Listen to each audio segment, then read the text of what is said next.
નમસ્કાર વિદ્યાર્થી મિત્રો, ગુજરાતી ગુરુ યુટ્યુબ ચેનલમાં આપ સૌનું સ્વાગત છે। આજે આપણે સરસ મજાનો વિચાર વિસ્તાર છે એ જોવા જઈ રહ્યા છે। વિચાર વિસ્તાર છે એમની કાવ્ય પંક્તિઓ આ પ્રમાણે છે। મહેનતના માર્ગે ચાલે જે માનવી, સફળતા તેના પગલે આવે આપોઆપ।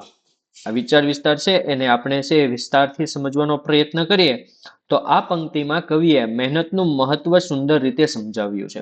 આ જે કાવ્ય પંક્તિ છે એમની અંદર જુઓ, કાવ્ય પંક્તિની અંદર જ છે એ આપણને જોતા જ લાગે છે કે આમાં મહેનત છે એમના વિશેની વાત છે એ થઈ હશે। માનવી જો પોતાના જીવનમાં સતત મહેનતના માર્ગે ચાલે તો સફળતા તેને શોધતી આવી જાય છે। જો માણસે શું કરવાનું છે કે ભાઈ જીવનની અંદર છે હંમેશા મહેનત કરતો રહેવાનું છે, મહેનતના માર્ગે છે માણસ ચાલતો રહેશે તો સફળતા છે એ એમને પ્રાપ્ત જરૂરથી થશે। સફળતા કોઈ ભેટ તરીકે મળતી નથી। આપણે જો વિચારતા હોઈએ કે ભાઈ ઘરે બેઠા બેઠા છે એ મને સફળતા મળી જશે અથવા તો પછી છે એ પથારીમાં હું આરામથી સૂતો રહીશ અને મને સફળતા પ્રાપ્ત થઈ જશે, તો સફળતા આવી રીતે પ્રાપ્ત થતી નથી। સફળતા પ્રાપ્ત કરવા માટે આપણે લોકોએ છે શું કરવું પડે? મહેનત છે એ કરવી પડે છે, બરાબર। પરંતુ મહેનતના પરસેવાથી કમાવવી પડે છે। શું કરવું પડે કે ભાઈ સફળતા પ્રાપ્ત કરવી હોય તો આપણે મહેનતનો પરસેવો છે એ પાડવો પડે, મતલબ તનતોડ મહેનત છે એ કરવી પડતી હોય છે। કોઈ વિદ્યાર્થી છે ભાઈ, તો એ કોઈ વિદ્યાર્થીને પરીક્ષાની અંદર 1 2 3 માર્ક 1 2 3 નંબર લાવવા છે તો એ વિદ્યાર્થીઓએ શું કરવું પડશે? તો કે ભાઈ એમને છે એ સરસ મજાનું એક ટાઈમ ટેબલ છે એ બનાવવું પડશે। એ ટાઈમ ટેબલ ને છે ફોલો કરી અને રીડિંગ છે એ કરવું પડશે। સવાર સાંજ છે એ વ્યવસ્થિત રીતે છે વાંચન કરવું પડશે। સ્કૂલ છે એ જાય તો ત્યાં બી બહુ સારી રીતે છે એ અભ્યાસ કરવો પડશે। આના સિવાય જો કદાચ ટ્યુશનમાં જતા હોય તો ત્યાં પણ એમને છે એ વ્યવસ્થિત અભ્યાસ કરવો પડે અને એ અભ્યાસ કર્યા પછી એટલે કે સ્કૂલ અને ટ્યુશનમાં જઈને આવ્યા પછી પણ એમને પોતાના ઘેરે આવી અને મહેનત છે એ કરવી પડે કે ભાઈ શું શીખવ્યું હતું, શું આવડે છે, કેટલું આવડે છે, શું નથી આવડતું, ને જે નથી આવડતું એને ફરી પાછું છે એ શીખવાનો પ્રયત્ન કરવાનો છે અને શીખવાનું છે। તો આવી રીતે વિદ્યાર્થીએ પણ ખૂબ જ મહેનત છે કરવી પડે છે તો સફળતા છે પ્રાપ્ત થાય। બેઠા બેઠા એવું વિચારીએ કે પથારીમાં પડ્યા પડ્યા એવું વિચારીએ કે મારો પહેલો નંબર આવી જશે, તો પહેલો નંબર નહીં, છેલ્લો પણ ના જ આવે। જે વ્યક્તિ આળસ છોડી નિષ્ઠાપૂર્વક પ્રયત્ન કરે છે તે ધીમે ધીમે લક્ષ્ય તરફ આગળ વધે છે।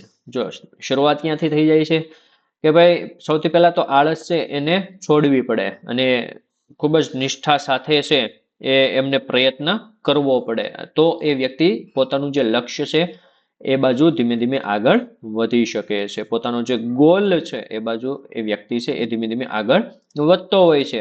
પરંતુ માનવીને મુશ્કેલીઓ સામે ટકી રહેવાની શક્તિ આપે છે। શરૂઆતમાં સફળતા ન મળે તો પણ મહેનત માણસને નિરાશ થવા દેતી નથી, બરાબર।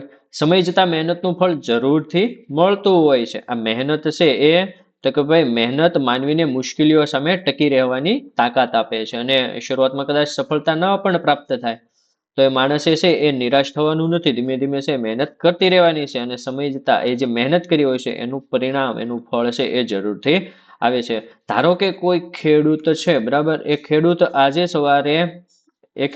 આજે સવારે પોતાના ખેતરમાં અનાજ છે એના દાણા અથવા તો બીજ છે એ રોપી આવે છે અને પછી એ બીજ રોપી અને ઉપર પાણી છે એ પીવડાવી દે છે અને એવું વિચારે કે આવતીકાલે છે મને સરસ મજાનો મોટો એવો પાક છે, જાજો બધો પુષ્કળ એવો પાક છે મળી જશે, તો એવું થતું હોતું નથી। એના માટે તો કે 4 મહિના અથવા તો 6 મહિના સુધી એક ખેડૂત છે એમને પણ રાહ છે એ જોવી પડે છે।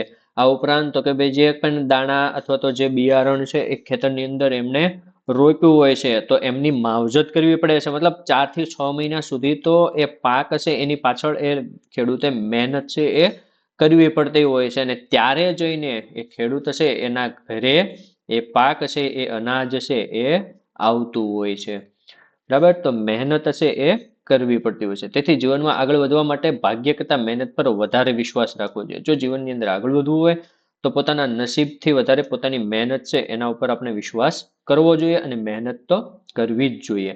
સાચી મહેનત જ માનવીને સફળ અને સન્માન્ય બનાવે છે।